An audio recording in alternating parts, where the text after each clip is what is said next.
So in the last video, I already gave you a quick introduction on the content formula that we're using in our business. In this video, I want to dive slightly deeper and give you some actual examples, right? So as I discussed before, it's not like the game has changed, right? It's not about we're just running ads to sell stuff, or running ads, or we're putting content out there to get people, to make people familiar, right? Because people don't buy from anyone. People buy products from people they know, like, and trust, right? And they're not gonna know, like, and trust you at the first time they see you. So we need to sort of get them to know you, get them to like you, get them to trust you, in order to then become a loyal customer, or at least make it way easier to make them become a loyal customer. And the way we do that is by, instead of just showing an ad, we're first of all going to produce content on Facebook.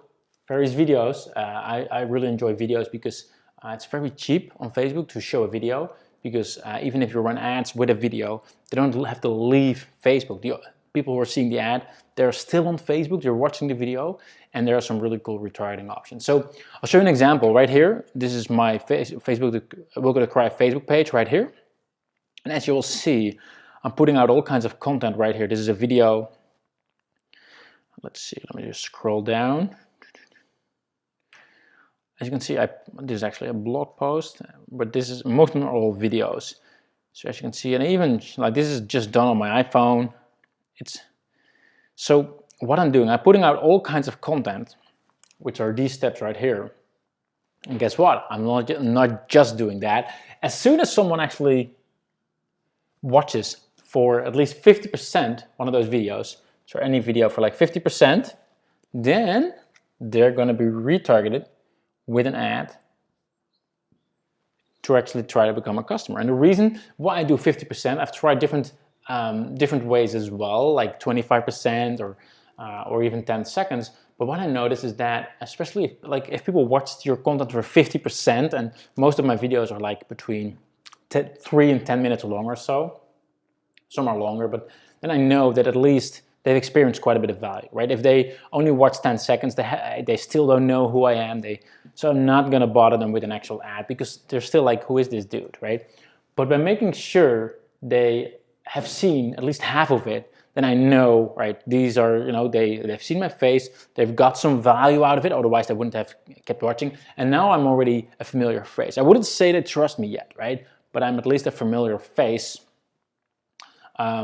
to make it easy. And that's why the ads that I'm running are often not even right away go for the kill, but I'll try to educate them a bit more.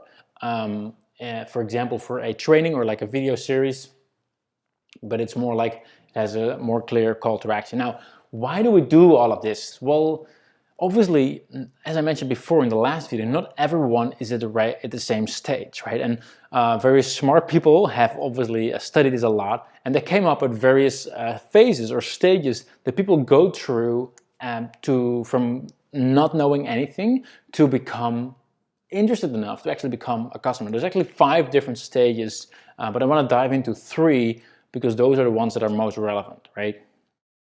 So the first stage people are in is what's called the awareness stage. And this means people are aware of a certain problem they have, right? But they're not aware how to fix it, or they're maybe not even aware there's even a solution. People may know, like, oh, I'm fat, but it doesn't mean that they know what kind of solutions there are. People may know that their photos aren't as great, or people may know that making a photo album is super hard, but they have no clue there's also like a certain app that makes it super easy, right? They just know, they're just aware of the product they have. And if to these people who are aware of the product that they have, and a problem that you as a business owner, you're fixing it, if the first time you're saying like, hey, you have this problem, no worries, like, check by my stuff, they're going to be overwhelmed and they're not going to buy from you. Most people aren't, right? Because they're not, in their mind, they're not there yet. You need to educate them first, that, make them aware of the problem they have. Sometimes they know it, but they don't really know it, So first you need to make them really aware of like the problem they have, and make them aware that there are even solutions out there, like that you have a solution, without even trying to sell them anything. Because the next stage is what's called the consideration stage. So now, like, once they, like right here, they just know there's they have a problem, they don't know about the solution yet. At some point they're like, oh, there's actually a solution for it, and that's where maybe you've presented your solution, like this is how it's solved, your problem is fixed. They're considering you, and probably also with other vendors. It's not like they're just going to look at you. People are smart these days, so they're going to basically consider you compared to alternatives, which could be literally a competitor, but could also be avoiding the problem in some other way. But at least they're considering you. So now it's not just about I've got a problem, but it's not about who do I go for to fix that problem. Right? They're already at the stage of like, I'm considering like which one is actually the best for me to solve it.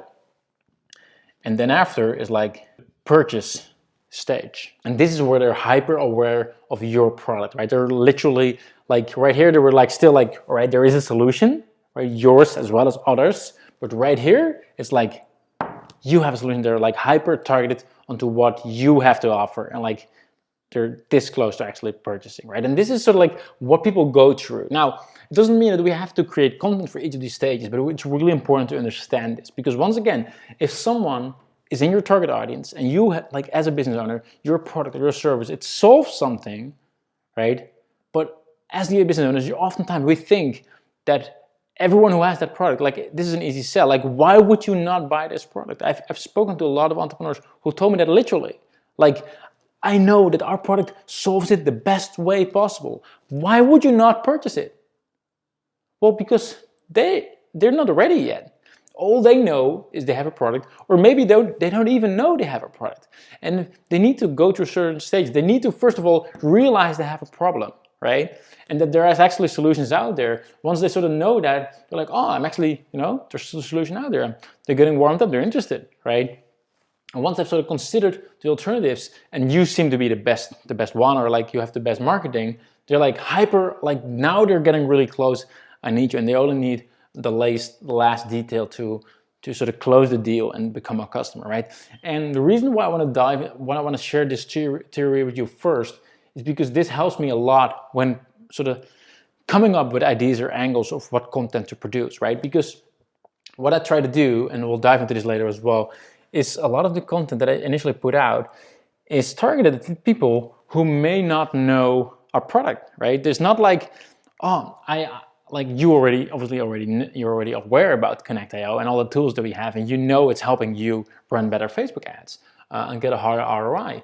But a lot of people, they may know that they think like, oh, Facebook ads is hard, like it's not profitable for me, it's difficult, it's like they know the problem, but they have no clue how to solve it. They have no clue that they could, for example, retarget their ads better using Connect or Target. But if we would just say, hey, Connect or Target helps you retarget better, that's a bridge too far. First of all, we need to educate them that they have a problem. Like, hey, I have this problem, ads are not performing, but there's like a solution to that is like you could improve your retargeting. And for example, you can do that using Connect or Target. And they're like, there's actually like, there's not just standard retargeting, but there's like a better way to actually retarget my ads.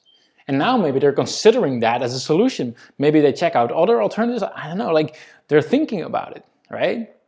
And only after, like at that point, once they're at that stage, we could obviously try to convince them why Connect or Target is the best, right? Now it's not just about what problem to solve, but like why is Connect or Target actually the best?